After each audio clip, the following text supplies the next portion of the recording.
Give me like a warning. I'm about to go. Ready? Yeah. Jesus, it scared me. Alright, so pictured on the whiteboard right now, we have two different sets of data from data that we collected yesterday, which was Friday, October 7th. We went right after school out into Scott's yard, which is a pretty big yard, and we took a PVC potato launcher and shot potatoes. On this side, we have data of potatoes that we just shot straight out. It was about maybe a 50 or 60 degree angle, and then we just measured the distance that the potatoes traveled. They're not measured very accurately. I'll be honest with you, we just took steps. So we're assuming that our 86 steps was 86 yards. So these are the yards traveled. We have 86, 82, 74, 91, 78, 79, 78, 90, 88, 81, 83, 79, 92, 69, 72, 75, 86, 80, 87, and 84. So we took 20 different shots. That did come out to be a pretty expensive amount worth of potatoes, but that's alright. And then the data that we have here on the right side, we decided that we were going to do something a little bit more festive for the fall. We took a pumpkin and we shot potatoes at the pumpkin. And we then took data on the amount of pieces that the potato broke into. And the data points that we got for that were 7, 4, 3, 8, 5, 11, 9, 3, 2, 5, 8, 9, 5, 6, 3, 9, 12, 8, 10, and 3. Now, I mean, we did, as we shot the pumpkin, we kind of did disregard, the really mashed up pieces. We just took whole pieces and counted those. So there's all of our data, and with this we're going to construct a histogram, stem and leaf plot. We're going to have a box and whisker plot with our 5-number summary, and then we're going to show the bell curve with the mean and the standard deviation. Alright, so what we have here now are two stem and leaf plots, one for each of the sets of data that we have, the yards traveled and the pieces broken into, and that is the pieces of potato that got broken into.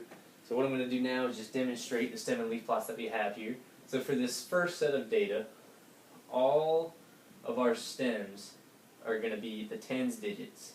Alright, so we have the 60s, 70s, 80s, and 90s, and then these are just going to be the singles. Alright, so one important thing that I don't have in here that I wanted to include in the video is that we need a key.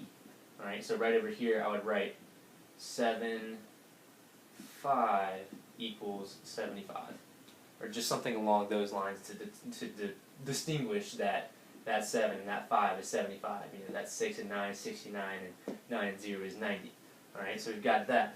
And then over on this side, we did it a little bit differently than what we could have, but we figured since we had these 3 double-digit numbers, we would do a 0 and a 1. Now, if we didn't have these, then what we could have done is over here, we could have had, let's say, 1 through 4, and then 4, not including 4, and then 4 through 9. But since we have the 10, the 11, and the 12, we're just going to go ahead and include it all under 1 0. So for here, rather than doing 1 key, I'm going to go ahead and do 2. So 0, 3, we're just going to say that equals 3. Whereas 1, 0 is going to equal 10, and so on and so forth. So 0, 4 is 4, 0, 5 is 5, and 1, 1 is 11, 1, 2 is 12, and etc. Alright, so in this segment of the video we have updated our board to show the histograms for each set of data, as well as our 5-number summary, our IQR with an explanation of how we got our IQR and the fences, an explanation of the outliers, and then a demonstration of the box and whisker plot for each of the sets of data. So I'm going to start by explaining both of the histograms. So basically what the histogram tells us is the number of numbers, pretty much, we have in between a set. So between 65 and 70, we've only got one number. As you can see up here, that number is 69. And then in between 70 and 75, we've got, it looks like 2 numbers, 75 and 80, we've got 5, 80, 85, 5, 90, 4, and so on and so forth.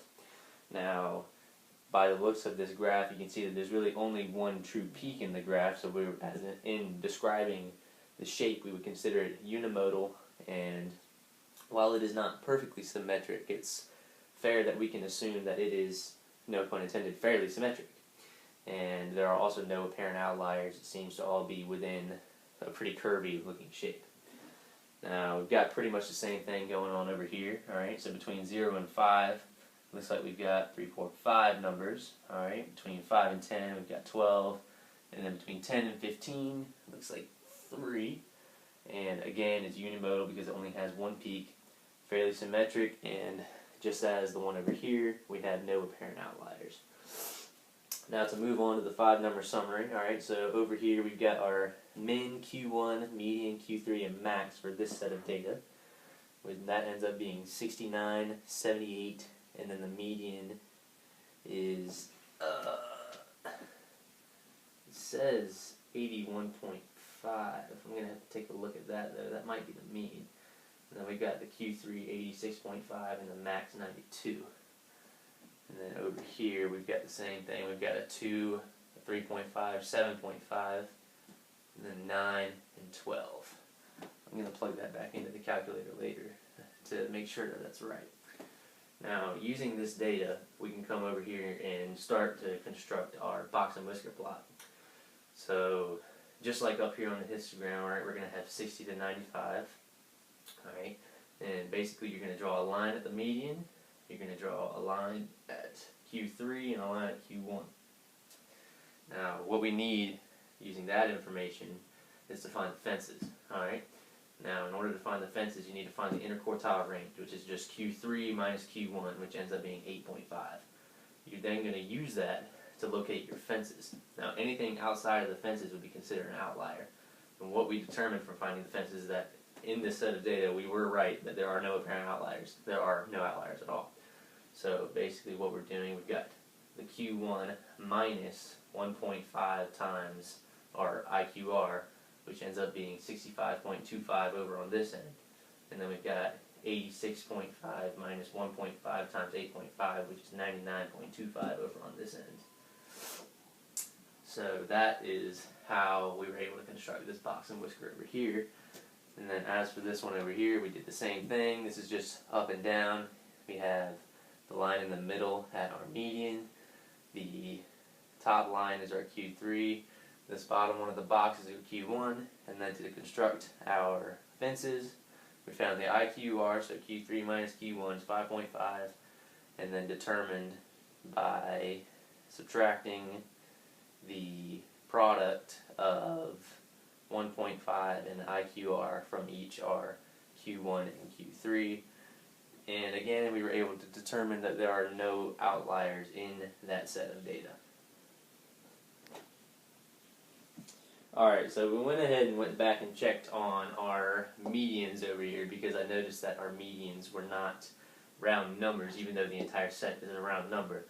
And we found that because we have 20 numbers and not an odd distribution, that basically when we calculated the median, it ended up being in between numbers 10 and 11 basically. So yes, it's not going to be a round number, but it is still the median because we don't have an odd number of numbers. We have 20 numbers for each data set. So that is why our median over here is going to be 81.5 and our median over there is 7.5, and same as the Q1 over there and the Q3 over here. So alright, so one last final thing that we wanted to explain here was our data on a normal curve with the mean and the standard deviation, what they are, what they do, and what they tell us about the data. So over here on the left for the yards traveled, we have the mean at 81.7. Alright, so that is all of these numbers added up and divided by 20 for what our average is. Now, what the bell curve shows us is the normal distribution of the data. So if we were to continue to shoot, then obviously the majority of the potatoes would land in this area right here, and then it would just continue to go out from there.